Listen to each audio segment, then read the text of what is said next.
السلام عليكم.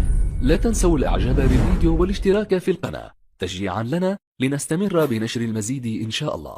البداية ما تنساوش الاشتراك في القناة ووضع لايك للفيديو. استقر قرار الناخب الوطني وليد الركراكي على اختيار بديل لأمين حارث المصاب مؤخرا، وذلك ضمن قائمة المنتخب الوطني المغربي لنهائيات كأس العالم قطر 2022 المقررة في الفترة الممتدة ما بين 20 نوفمبر الجاري و 18 دجنبر وحسب المعطيات فإن لاعب بيرنلي الإنجليزي أنس الزعروري سيكون هو بديل المصاب أمين حارث، بعدما نجحت الجامعة الملكية المغربية لكرة القدم في استخلاص كافة الوثائق الإدارية للاعب المذكور كي يكون جاهزا ومؤهلا لتمثيل المنتخب المغربي في العرس المونديالي.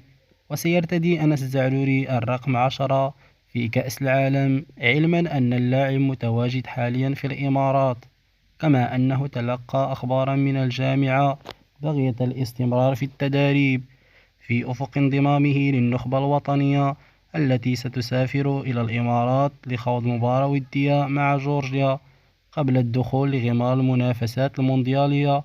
وستعلن الجامعة الملكية المغربية لكرة القدم بشكل رسمي انضمام أنس الزعروري لقائمة المنتخب الوطني المغربي لمونديال قطر فور توصلها بموافقة الاتحاد الدولي للعبة، ليكون بذلك مفاجأة الركراكي بالعرس العالمي بعد استقطابه لبلال الخنوس وإعادته لعبد الرزاق حمد الله وحكيم زياش.